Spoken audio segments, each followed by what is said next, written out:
This is our fourth outing of Lion's Den, and we're here to receive 4 pitches from small established businesses who are seeking to grow and scale. We've a prize for them, and they're going to pitch to our Lions for about 5 minutes each, then take some questions, and our Lions then will adjourn and consider the presentations.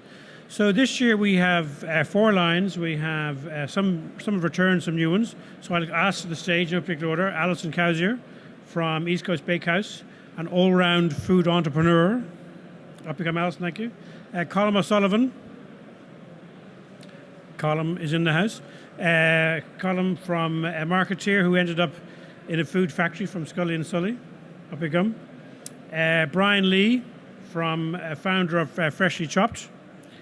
And joining us for the first time, Holly White, food author and lifestyle influencer. So the Lions have all seen written versions of the presentations, and we're now going to read the pitches. Now, if you're more comfortable sitting down here, it might be easier, wouldn't it? Yeah. So we're going to bring them on stage to say hello and then put them down. They can sit their presentations. So our first presentation is Clodagh Davis from Naturally Cordial, and Claude is from Wexford and uses local organic fruit to develop her cordials. A couple of years old, 6 years old, and she's also brought some samples to taste. So Clodagh, the stage is yours. Just very quickly, I'm going to very quickly tell you a little bit about the market as I see it, and a little bit about my product, top financials, and a little bit about the potential of how I see Naturally Cordial and where it can go. So a little bit about the market. At the moment, everyone has become very health conscious, and they're concerned about sugar, and they're looking at natural products, and also there's a move away from the traditional squashes, and also people are looking at non-alcoholic beverages. So Naturally Cordial, the way it fits in there, is actually we make our product from organic citrus fruit and Irish soft fruit. We're below the sugar levy when you dilute 1:4, but we have kept with sugar. And in some ways that is becoming a unique selling point for us, because there are lots of people who actually are ordering from me because they want sugar, not an artificial sweetener. But at the same time, we're below the sugar levy. So we're fulfilling both things there. For people who want low sugar, we have it, but we also have sugar, not an artificial sweetener. We have many award-winning products, and we have in total 16 products, and only 4 of those products so far have not received an award of some description. And those include the Great Taste Awards, they include the Irish Quality Food Awards, and also the Bloss na Heron Awards. So one way or another, we think we're making a really super delicious product. And that, of course, is going to sell. In terms of the finances, just generally, we're a small company, but we are growing.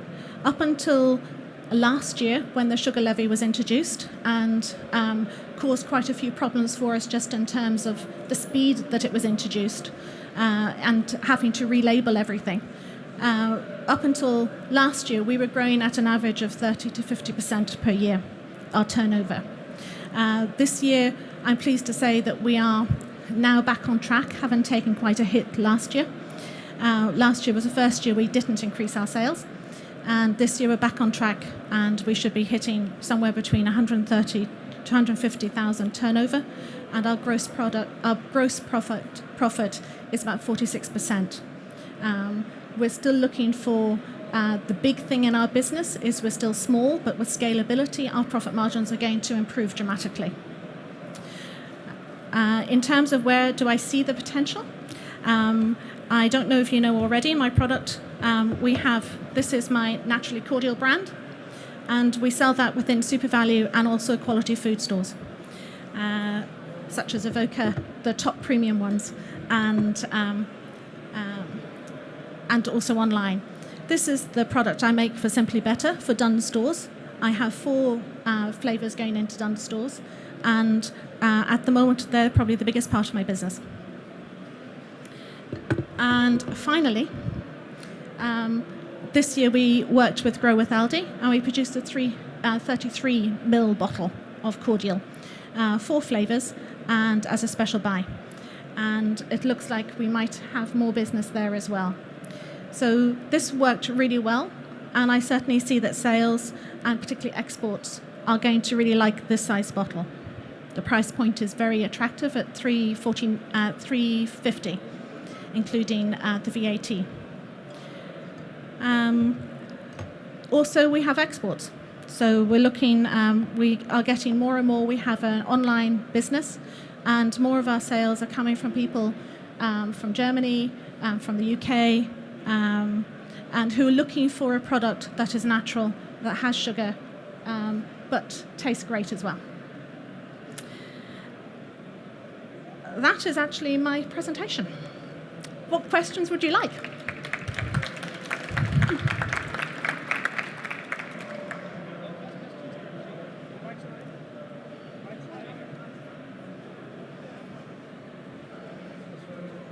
We get going up? On my luck. Yeah, we'll start with you and then we're good. Yeah.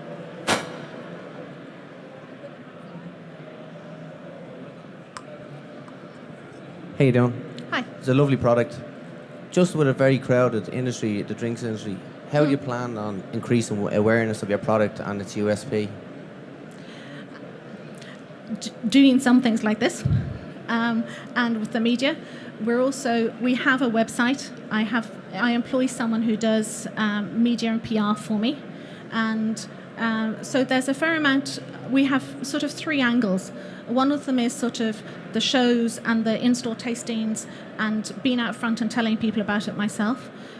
There's a social media, and then there's also things such as winning awards and entering competitions, because those actually generate quite a lot of social media awareness.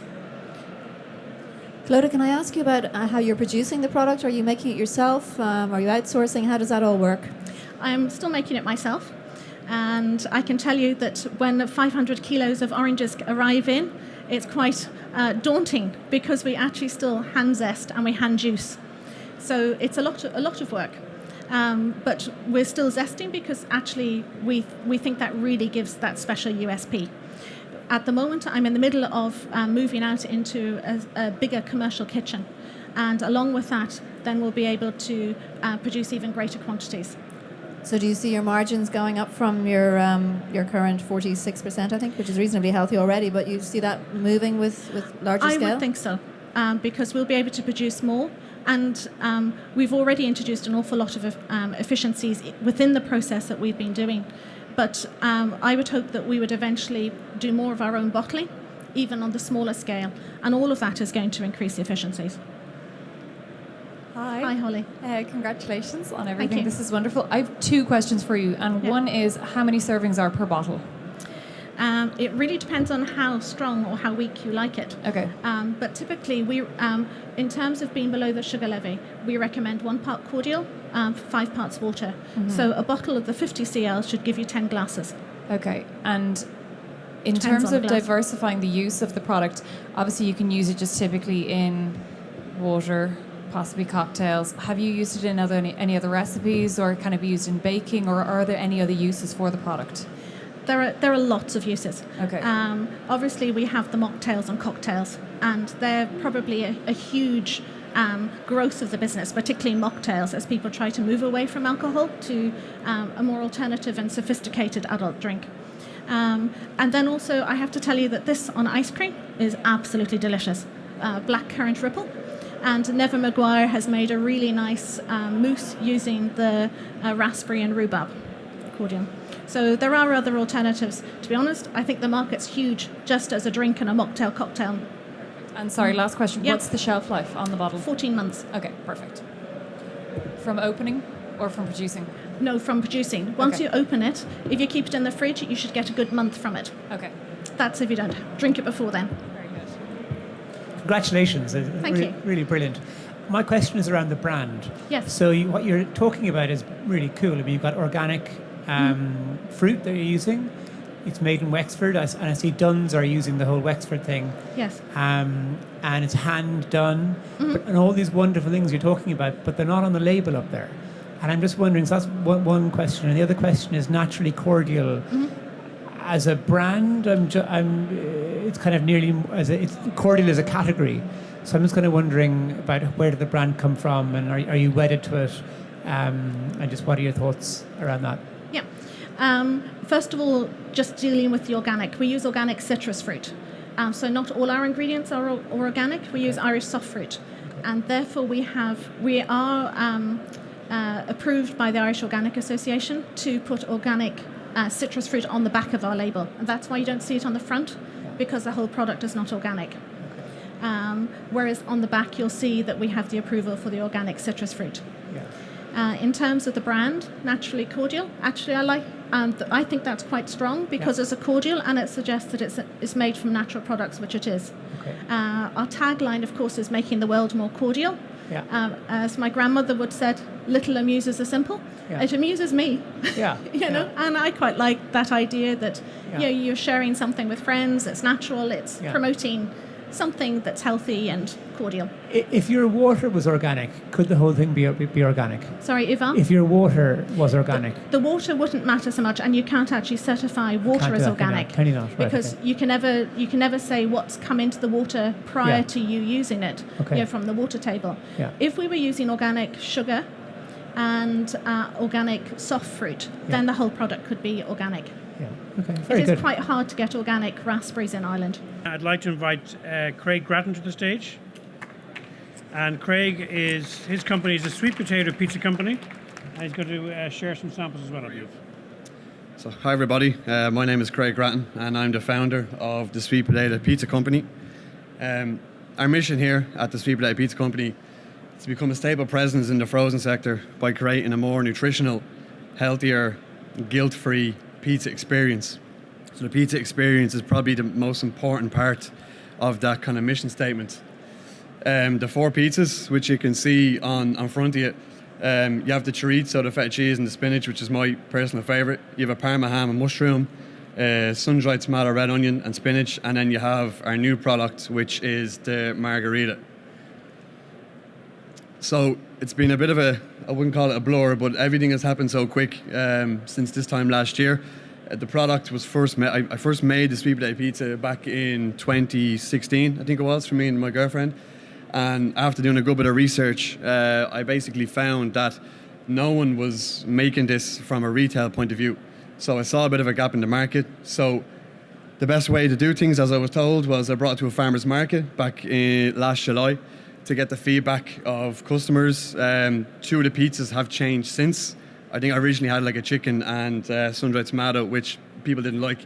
So we then did the Super Value Food Academy. That was, the course was September to December, and we launched in March. So the last week of March, we've gone from strength to strength with Super Value.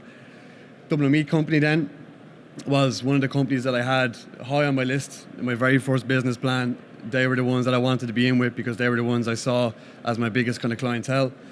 I suppose one of the key things over the last couple of months was Brian O'Leary, who's the owner of Dublin Meat Company, became an investor and, more importantly, a mentor to both me and the company as well. So the question I always get asked from people when I'm doing tastings in stores, it's why? Like, why sweet potato? Why sweet potato pizza over another pizza? And I suppose the main thing that people always say when they eat it is the taste. It's something that's lost with pizza. And as I said previously, for me, it's all about the pizza experience. So it's a really tasty pizza. Because of the amount of sweet potato in it, it actually classes, or it goes towards 1 year 5 a day. It's 135 grams per base. There's still 25 grams of flour to act as like a binding act, but there's no additives, no preservatives. What you see is what you get really with it.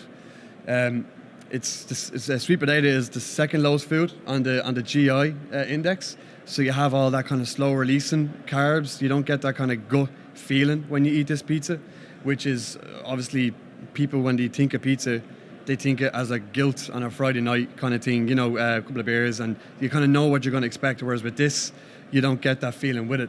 And I think the sweet potato has proven over the last 4 or 5 years, since probably Sam started his journey with Strong Roots, is that it's a trend, not a fad, which is why I see kind of sustainable business through this product. So as I was saying, the the main target, the people I targeted the most was the kind of fitness fanatics, the kind of health community, because I was one of them myself in my early 20s, and I kind of saw what they were buying, and different bits and pieces, like they didn't like it, but it was because it boasted something was the reason they were buying it. So they were the kind of main people. And then I found another kind of target market at the markets, and it was like foodies. So the people who just really like good food and like Irish made food.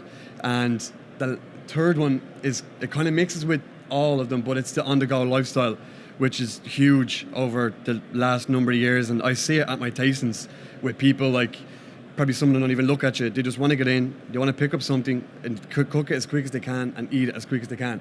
But they want that healthy, nutritional element to it also. And then just as of recently, parents of young kids, which has kind of changed the complex slightly of our target market. So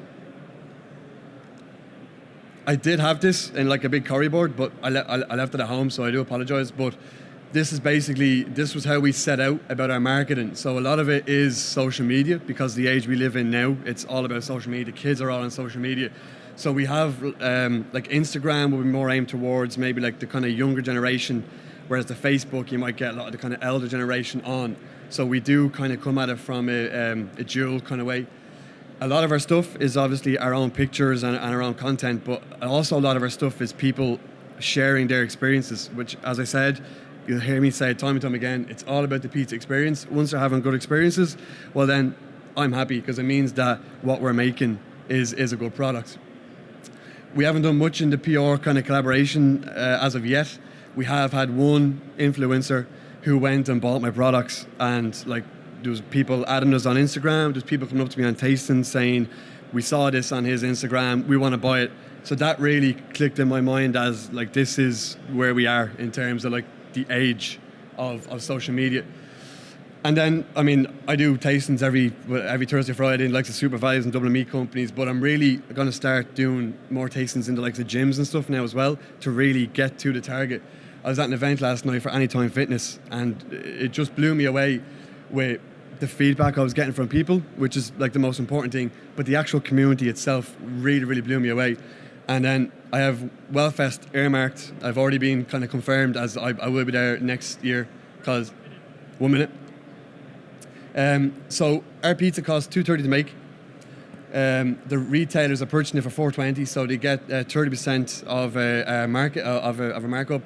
Our gross profit is $190. So our average sales to date, 270 units. We want to be hitting 800 units per week by the end of the year. It was 500, but we've stepped it up a little due to some things which I'm going to go through now. Into 2020, we want to be making 1,500 pizzas a week. Into 2021, we're going to double that. We're going to be up to 3,000 pizzas a week. You see our net profits at the very end, 13% in 2020, 12% in 2021. The big one, distributor partnership. We're starting with Europa Foods in 2 weeks' time. So they're going to take 1,000 pizzas off us, and they're going to test it in 10 or 11 of their stores. That's really big for us, because at the moment it's me. I deliver everything. We're in talks also with a pizza restaurant. So we don't know whether it's going to be dough balls or bases, but it is in the pipeline. We are talking at the moment.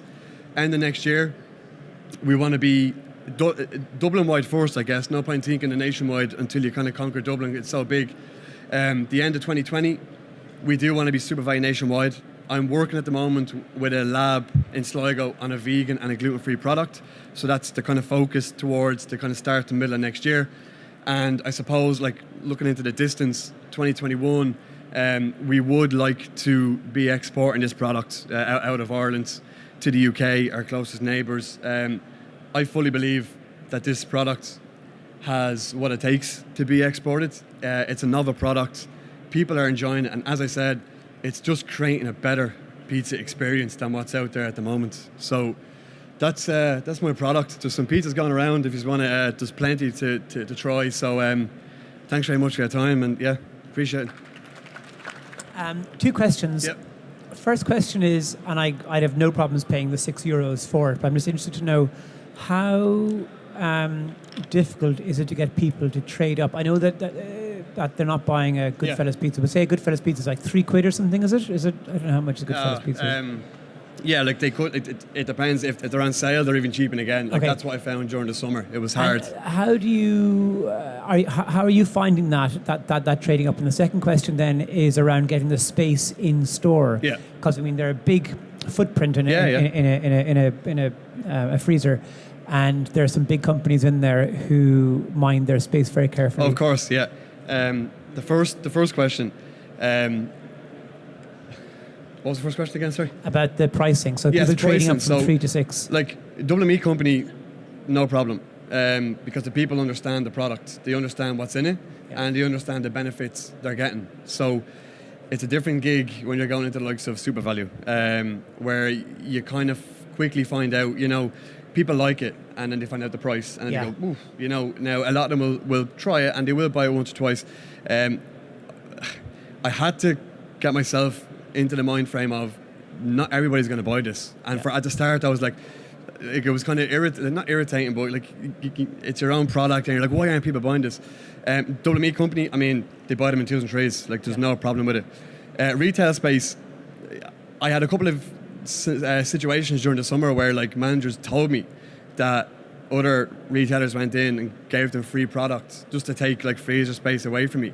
Yeah. I see that as a plus because it means they're worried. Like it's not hard getting space. Yeah. The hardest thing will probably be, because I'm through the food academy, they have their own section and everything is lovely, nice and neat, and it's a real focus. Yeah. I'm out in the wild, so it has its plus and it has its minus. Yeah. The minus being when there's promos, and if you're in a favourable position, you're gone. Yeah. You're back into the mix. Whereas like say Ratburn and Sutton, I have a full freezer, and I find that when it has its full freezer and it's really well like signposted, it walks. It just walks itself. Brilliant, well done. Thanks. It's fantastic. Cheers, man. Hi. Hi. I'm the only one who hasn't been able to taste your pizza. Yeah. So I've actually quite a few questions, but I'm going to try and make it concise. Who's making these for you, and how can you sort of, like in terms of looking at your recipes, they are sort of traditional pizza-based recipes, but do you own the rights to the base, or is someone else making that? Or No, like I make everything. I make it from scratch. So like Okay. I actually buy the sweet potato in, and the whole process is done. Oh, so in you're my making it kitchen. all completely from yourself? Yeah. So I've a nice premises in Ballymun behind Musgraves, and everything is made there. Everything is distributed from there. It's a matter of me buying my ingredients in, and I make it from there. Like so, it's me, family, and stuff like at the moment. Okay, cool. And then my next question was, I've kind of noticed, like, say, for example, I find typically if people want to eat healthier, you are focusing on allergens, whereas I'd look at the back of that and I see gluten, I see dairy, like, obviously also you have meat. I would feel like typically healthy is almost a wonderful way of, can you exclude those things but still be tasty? Like, I'm glad that you're doing a vegan option, but I'm just kind of wondering, it is a healthier pizza, but yet it still contains dairy, it still contains meat, it still contains gluten. Are you working towards more like an allergen? Yeah, I mean, like, as I'm typically from a construction background, Okay. so I was never a chef, let's say, to start off with. This was a case of, this was my recipe. I worked on it for 10 months, and it was, let's say, I'm not going to say the best I could get it, but that was the kind of limit that I'd reached with myself. Hence, I'm now working with a lab to take it that kind of step further, because they're the experts. In terms of, like, say, the likes of gluten and dairy and stuff like that, like, the gluten is, I mean, it's extremely low in terms of like gluten that you'd see in a normal pizza. It's 25%. If I go lower than that, it doesn't bind and it's just mash. If I go high, like, there's no need to go higher because there's no need for it. Meats, I mean, okay, like as I said, we are working towards the vegan product, but it's just the meats obviously is something traditionally as like a pizza. It's something meaty like. So I just kept kind of along those lines, while like trying to make it a bit more Mediterranean. So it's not like your chicken, your salami, your pepperoni. It's a bit more like chorizo, your Parma ham, sun-dried and red onion, stuff like that. But like, it's very much on my mind. I get it every week at my farmer's market. Like, it's, when you're going vegan, when you're going gluten-free, all this stuff. And like, all I can say is it's actually like, it's been done. It's in the process. And February, March, I'm holding them to it. February, March is when I'll have it. Well done. Having tasted the product, I have to say it's probably the best pizza I've ever tasted. Thank you. I think an awful lot of pizza out there at the moment is plastic food. It's not real food at all. That tastes like real food, so well done on that. I mean, like that comment in relation to vegan, I think if you can produce a mainstream offering that's significantly better than what else is in the mainstream, I think you've got a scalable opportunity. So I would say that's really positive. Okay. You mentioned earlier Strong Roots, and Yeah. I think we're all conscious of what an amazing job they've done in the frozen category for their range of products. Having seen what they've done, what have you learned from what they've done, and is there anything that you can see that would enhance your business? I mean, first of all, like, seeing the journey that they went on. So they obviously started off like me through the Food Academy.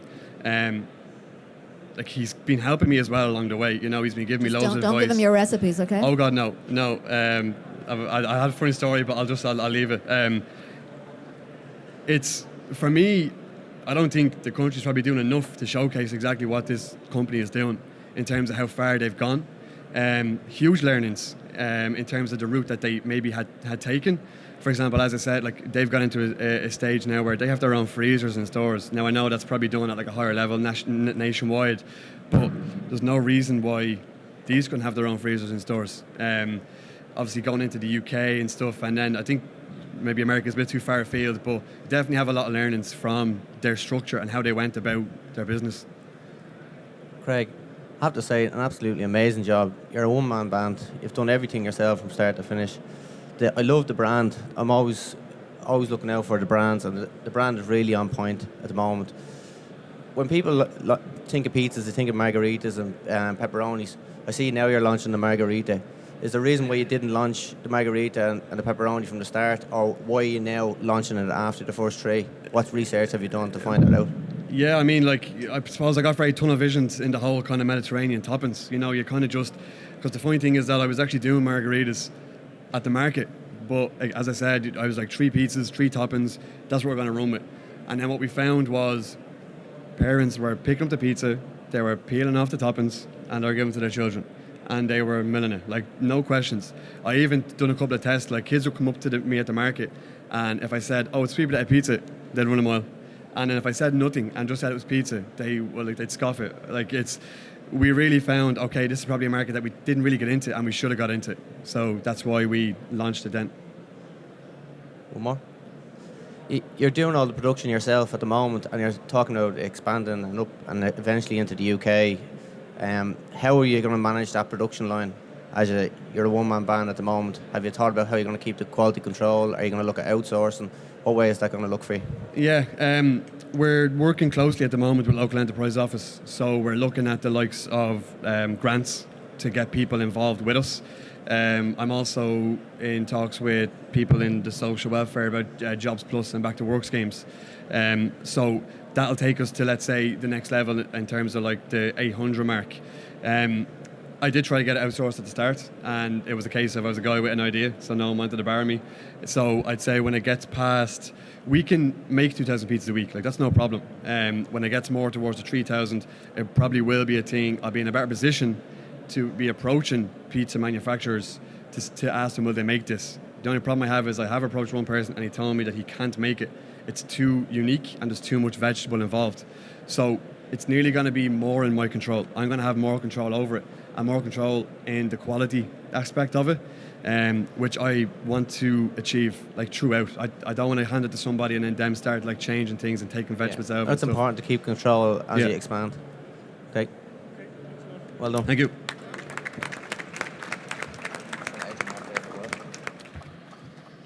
Next to the stage is Shane Ryan from the Feed Company. Everyone, my name is Shane. I am 50% of the team behind Feed. 2019, undoubtedly the year of the vegan. All we hear is plant-based, vegan, vegetarianism. What's most interesting about that, though, is that the trend is actually driven by flexitarianism. So the growth of vegans in the world is actually quite flat.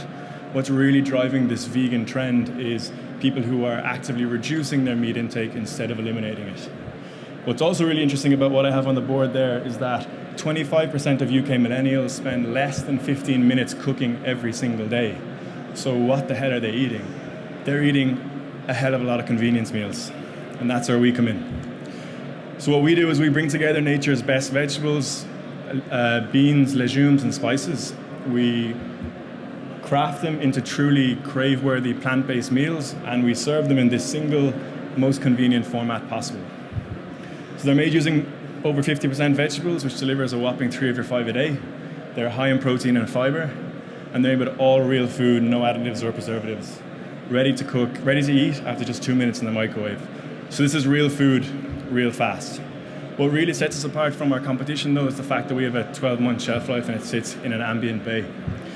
This not only delivers the ultimate inconvenience for our consumer in that they always have a really healthy, nourishing meal on hand, it also eliminates food waste entirely from our supply chain. So this is our lineup. When we designed all of our meals, we were really going after a feeling. We wanted something warming, comforting, and nourishing. Obviously, it still had to taste good and it had to be healthy. Those are defaults and a standard right now. The first in the lineup, we have a smoky Mexican black bean chili, a really classic warming Mexican dish.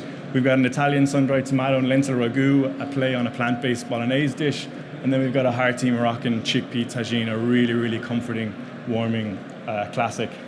Obviously, I'm biased. I'm always going to say really amazing things about my products, but don't just take my word for it. We get messages every single day, people telling us things that like we have revolutionized their working day, how much they can't get over how good they taste, and people really, really go crazy for them.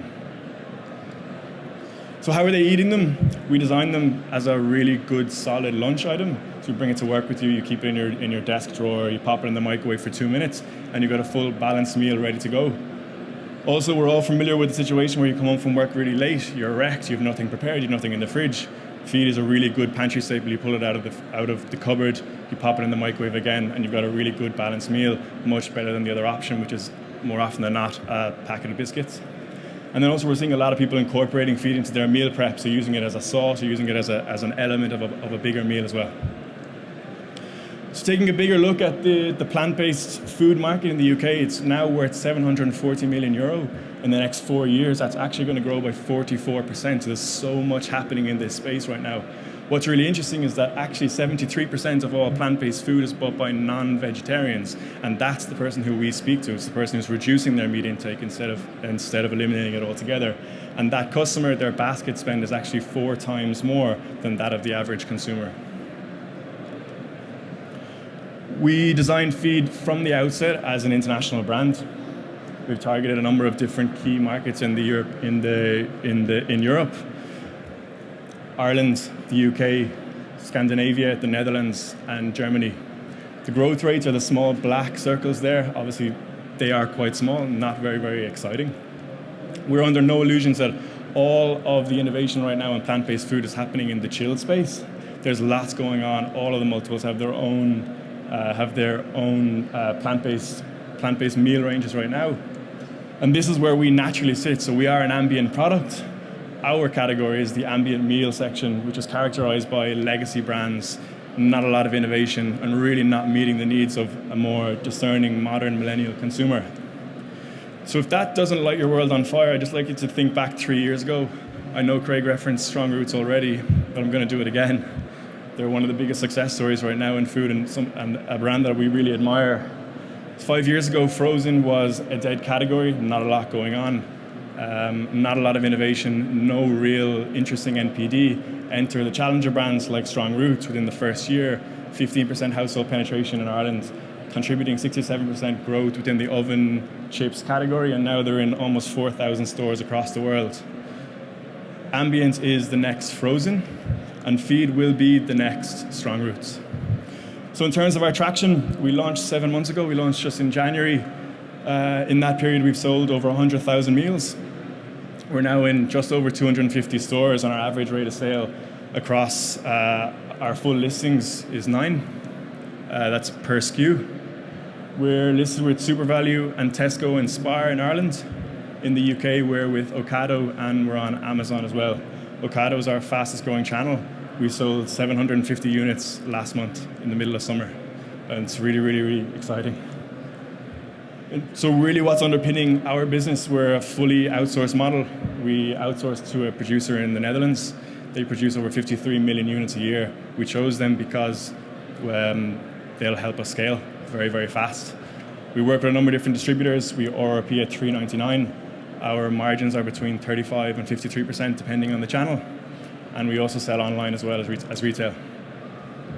In terms of marketing, we're all about be better. Every single one of us is on some sort of a journey to be better in some way, and we really think there's an opportunity for a brand to have an authentic voice in that space. Thank you very much. Well done, Shane. Thank you. Congratulations, an absolutely brilliant brand. Do you feel it being ambient, perception in the customer is that it's not fresh and healthy?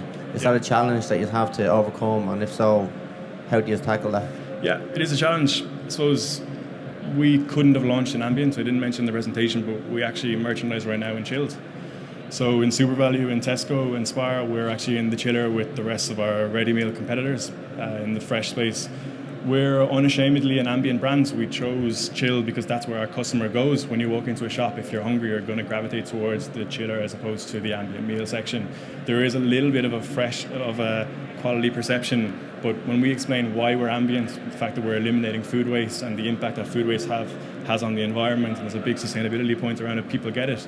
Look at our ingredients list, there's no additives, there's no preservatives, it's all ingredients that people have at home in their kitchen. It's all stuff that they cook with themselves. So when you kind of explain it, there's a little bit of an education piece around it, but once you're willing to talk to people and explain to them, they get over it quite quickly. And there are lots of people shopping in Ambient. It's just as a small brand with no investment and no venture capital behind us, we couldn't have launched in Ambient. We needed to be in chilled so that our customer would see us and drive growth that way. I see from your website you do online sales. Yeah. Is that a target market that you just want to grow and grow more so than the supermarkets? Or? Absolutely. I don't know about more so. There's a real opportunity right now in direct to consumer, particularly in what we're Obviously doing. the margins are better in online. Yeah, they are. They are better. For us, with no digital marketing background, retail is where volume will come from. Yeah. We're a team of two that does absolutely everything. So retail is what we're focusing on right now. But I mean, there's brands like Huel over in the UK and Soylent that have seen absolutely phenomenal growth. They're basically a powdered meal replacement drink, all natural ingredients. And they're solving the same problem that we're solving. When someone is hungry and they need something convenient, that's what they turn to Huel. We're also solving the same problem, but with real food.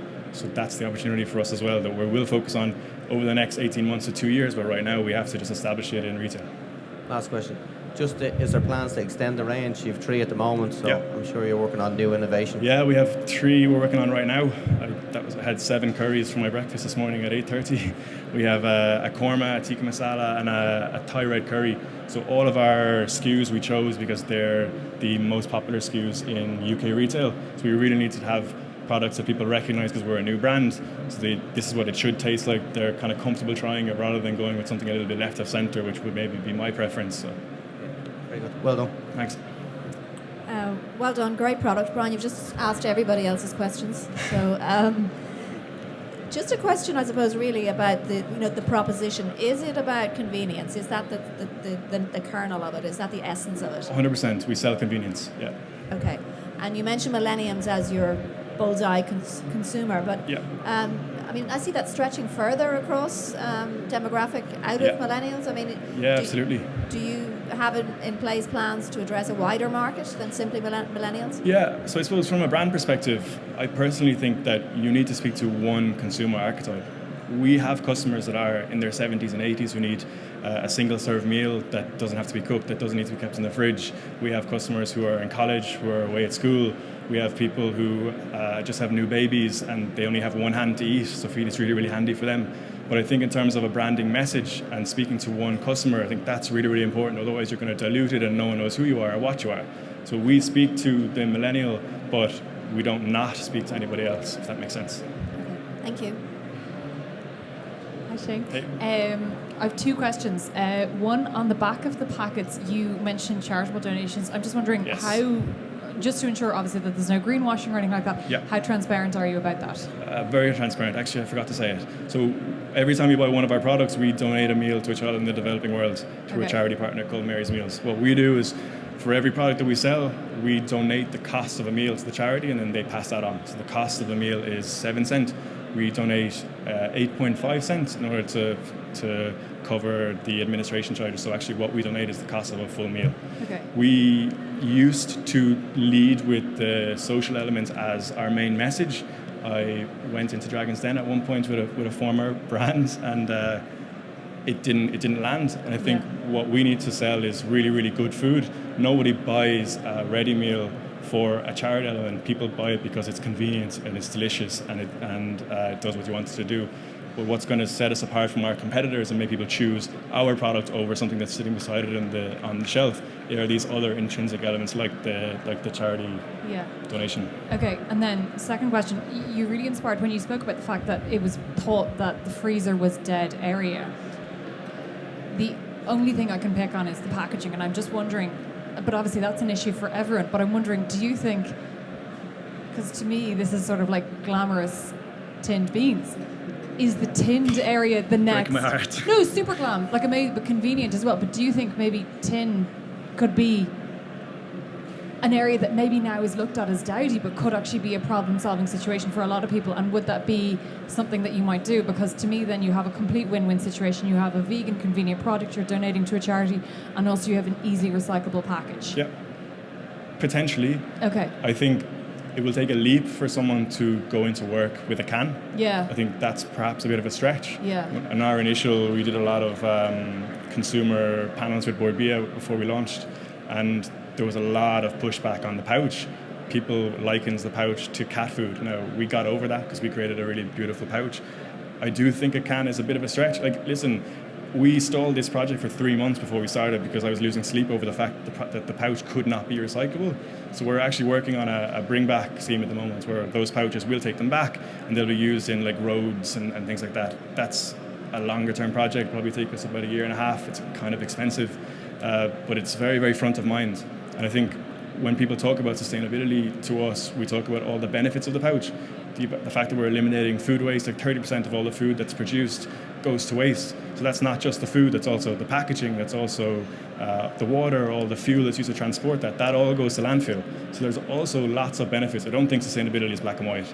I really don't. There's lots of grey area there. So I definitely take on board what you're saying, but not immediately, no. No plans to go in a can. Have Ocado given you any insight into who's buying the product from them?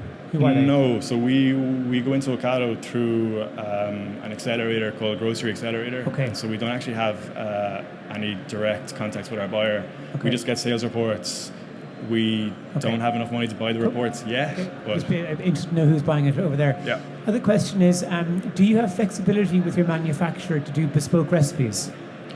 Are these bespoke to you? Yes, so we came up with the recipes. Okay, so what's the minimum order to make these? 10,000. 10,000 units. Yeah. Okay, and you're storing those over here with... We don't store them for very long. Yeah, okay, good man. Well done. But yeah, we have a warehouse in Cabra where we store everything. Well done. I love your brand. Thank Very you. good. Appreciate Cool. it.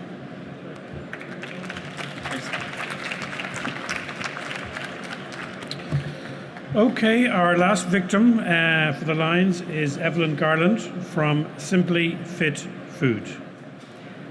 So, for the younger generation of today, food is the most widely abused anti-anxiety drug in the world. Exercise is the most potent, underutilised antidepressant. My name is Evelyn Garland, and along with my partner Luke Judge, we have grown Simply Fit Food to a turnover of just under €1 million by the end of 2019, selling in almost every multiple in the country in just under 3 years.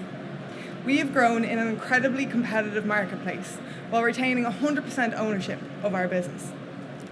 Today I'm going to talk to you about 3 different things: our current range of healthy meals that you see here in front of you, our new product development, and our long-term vision for Simply Fit Food. Our story began back in January 2016 when my partner Luke was diagnosed with an irregular heartbeat called Wolff Parkinson's White. His recovery took months and his diet became key to getting him back on track to becoming healthy and fit again. We looked into meal delivery services around the time of his diagnosis, but unfortunately we couldn't find any. So with a little bit of market research, we decided to open our own and say, sure, look, to hell with it. I wasn't employed anywhere else. So in September 2016, we opened our online meal delivery company, which was at the time Simply Fit Food.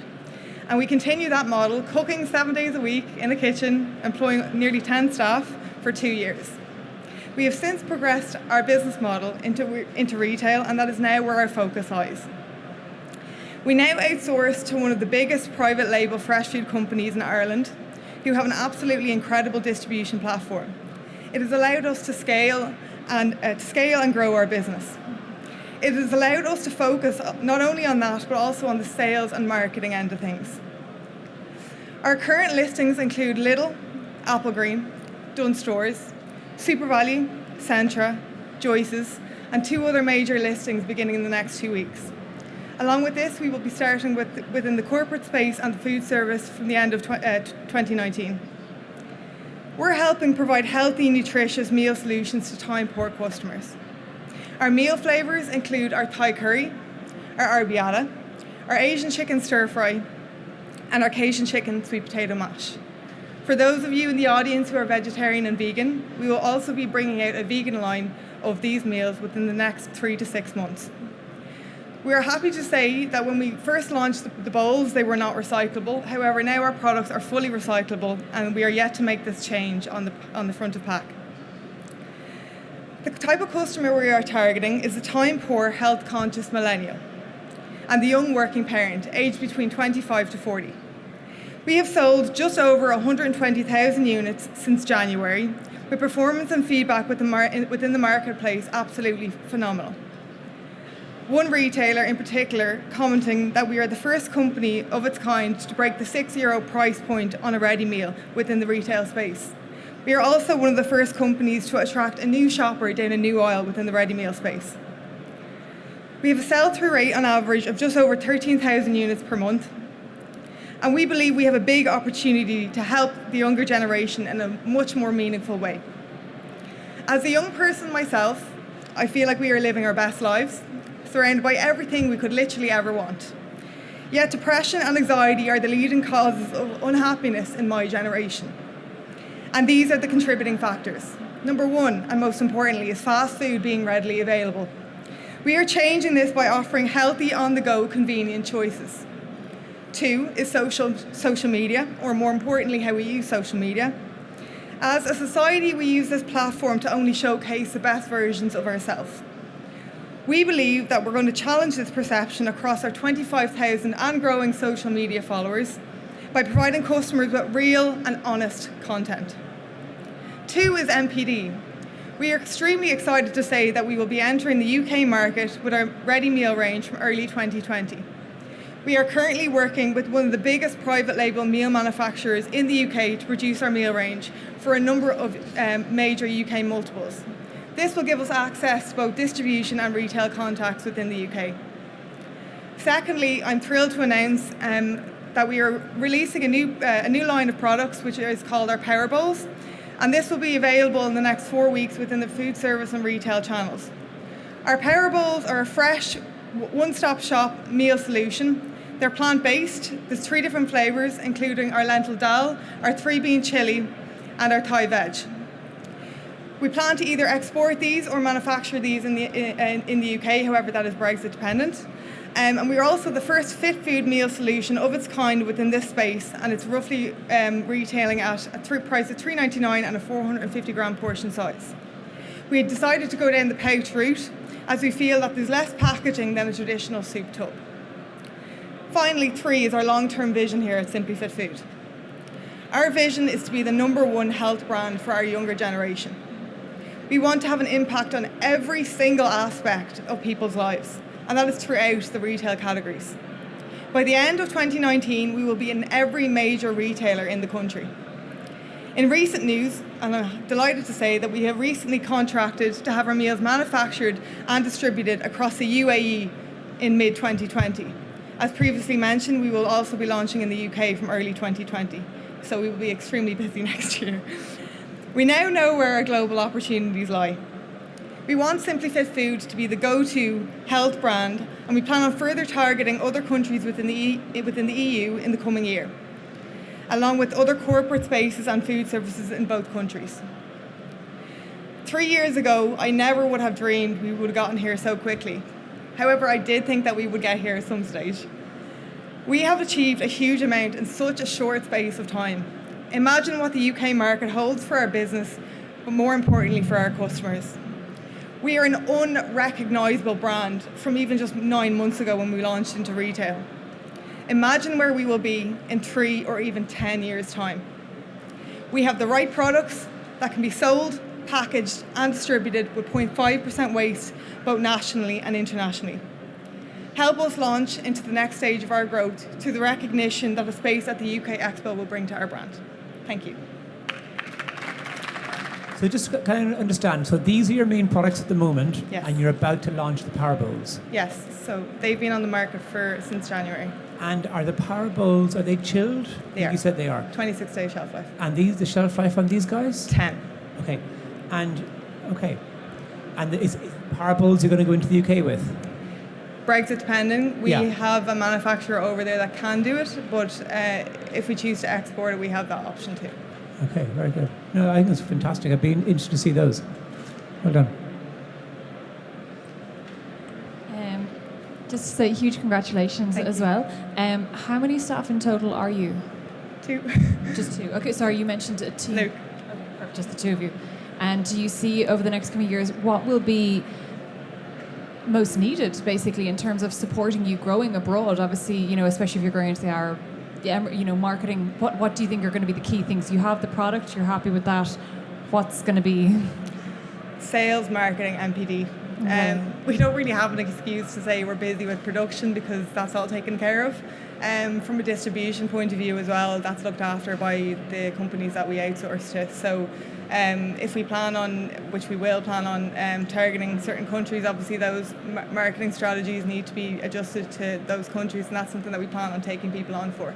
But insofar as a production end of things, production, distribution, that's looked after from an outsourcing point of view. We're in-house when it comes to marketing and sales. Congratulations, Evelyn. I Thank first you. met you a couple of years ago on Dragon's Den, and I can absolutely say the business is totally unrecognisable. You Thanks. were a very different business in those days, still with lots of potential, but you've had the real bravery to take a different turn, and I really admire that. So what I think you've got here is a huge potential.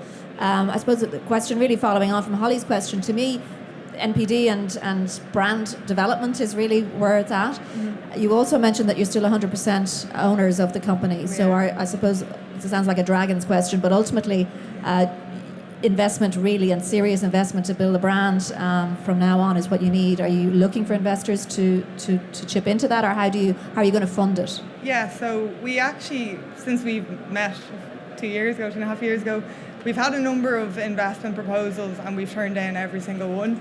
I suppose there's a couple of reasons for that, in that if we ever bring an investor on board, which we're not looking for right now, and I'll get into that in a minute, we want the investor to have more than just the funds. So, you know, we were always told that money is cheap. What we need is, well, I suppose in a roundabout way, we need somebody with experience within the retail and within the retail sector or within the food industry. And if we were to bring somebody on board, we would like to make sure that they have the kind of credentials behind them to do that. But I suppose the first point of call that we wanted to do was probably not raise capital. It would be looking at something such as the SBCI loan and maybe something like the fund. So it's a €50,000 fund, and there's no, I suppose, ties towards it from that perspective. And given that we don't really have too many overheads, it's probably something that we'd be looking at going down. But it's not to say that we're not going to do investors. We will, but just not right now. Hey, Hi. I'm just curious. You said that all the production is looked after, outsourced. What quality control checks have you put in place for those factories that produce the food that you can be confident and stand over every one of those meals that go out? So what checks have you put in place? Well, I suppose you might be familiar with the manufacturer, but from a quality control perspective, that was obviously key for us to ever outsource our product in the first place. The company itself that we outsource to is a great AA, B or C accredited company, and they work with some of the biggest multiples in the country. So in terms of quality control, we would go in every 6 to 8 weeks and we would make sure we go down on the production line with the team, and we make sure that everything is done from scratch, because when you're producing in bulk, we have to make sure consistency is at the foremost of what we do. Luckily it has been, and when you're producing yourself, it's very hard to do that, and that's one of the reasons why we decided to outsource, because we were basically getting too big, and quality consistency was a really hard thing to do. So from that point of view, quality, health and safety, like the company that we work with, we've such a good relationship that we were allowed to do that, and because they're a local company to us, it gives us the freedom and space to do that. One more question on the packaging. You mentioned it was recyclable. My business that we were getting a lot of hassle from the customers and a lot of pressure to move to sustainable, compostable, biodegradable. Yeah. We've just made that shift. Is that a route they used to plan on taking on in the near future? Because we were feeling the heat for that from the customers. So I'm just wondering, is it the same in the retail? Yeah. But I do know the challenges around gas flush. You can't gas flush compostable packaging. Yeah. So with the meals, because they were our first essentially retail product, we didn't really have much retail experience. We were trying to get our product produced at a good quality price for both us to make a margin, the manufacturer and the retailer. And obviously it came into consideration when we were looking at packaging, to keep the retailer or the consumer in mind from a sustainability point of view. Initially when we brought out the bowls, we knew that they weren't going to be recyclable. We knew the cardboard sleeve was recyclable, but we wanted to make that change, and we have done that. We're paying a slightly higher price now for the black bowl that is recyclable, but we feel like down the line that it'll be worth it, and it'll be something for us to shout about across our 25,000 social media followers. In terms of the pouches on the power bowls, we have actually been looking at a compostable packet. We're yet to sign off on that. I suppose the reason why we haven't signed off on that is because it's 63 cents per unit, and anyone within retail will know that it's just ridiculous. And sometimes I feel like the government need to incentivise smaller companies, or need to incentivise the companies that make the packaging to allow smaller companies to afford it, because no change is going to be made by smaller companies anyway unless the price is dropped slightly on sustainable packaging. But there is packaging out there for that reason, and it's something that we're definitely looking into on the next product. Thanks. Say that you saw 4 presentations today. We had a total of 26 entries, which was our biggest ever. And I put that down to Clyde and the team, who really pushed the boat out on social through Bradley Digital to really get the numbers up. It was quite difficult to get it down to a short list that you present today, and we reckon there's definitely businesses that weren't shortlisted this year who may well apply in the future. So the Lions now will confer, we'll make the announcement, and also at the awards dinner tonight there'll be more exposure for the winner. What was your own verdict when the Lions have gone? Can I get a show of hands for cordials? No hands, okay. Show of hands for the pizza company, Sweet Pace Pizza? 7 or 8, okay. For FID? About the same. And then finally, Simply Fit Food. Okay, so it's, but 2 clear, 3 in the running. That's interesting. We'll wait and see how they get back. So 5-10 minutes and we'll see you shortly, okay? So Holly is going to sum up the discussion and then announce the winner. I have to say, obviously, as a lover of food and now someone who understands the commercialized side of the business, it's really, really, really tricky, and I commend you all. Your branding, your presentations, and even, taking the time to describe to us your journey, because we all have ideas and everyone's success journey ends up being infinitely more complicated than they might have ever imagined. So I have to say, we really commend you all. I loved hearing the stories of how the products began, whether it was in a farmer's market or obviously, for health reasons, and you all are very emotionally connected to exactly what you have produced, and it's really, really lovely to see that, and it's lovely to be part of the journey. But naturally, there is a prize, and am I safe to say? Keep the short list, the 2. Okay, perfect. We've had a really lengthy discussion, and as I said, we're fans of everything, but here today, first and foremost, we want to highly, highly, highly commend the Sweet Potato Base Company. Where are you? Hello. We really admire all your passion, and in particular, Brian pointed out, you're the machine behind this whole thing. You're doing the driving, and that passion will absolutely move you forward, and we're so thrilled, to have even seen it at this stage, because it's very exciting, and we'll be reading about you in the business pages very soon, I'm sure. But yes, there is a winner of the prize, and do we do a drum roll? Congratulations to Shane from Feed. We're absolutely thrilled. You have won. Sorry. I think the main thing is we really felt. Well, actually, I'll let Alison discuss it. Well, congratulations, Shane. I think you've come so far so quickly. You seem to push all the buttons from what's now, what's interesting, what's on trend, and what consumers are looking for. So I suppose my advice to you would be to try and own this space as quickly as you possibly can. So get whatever investment you need to get out and sell this brand, because you've got a small window before everybody else figures out just how good it is and starts to copy you. So congratulations.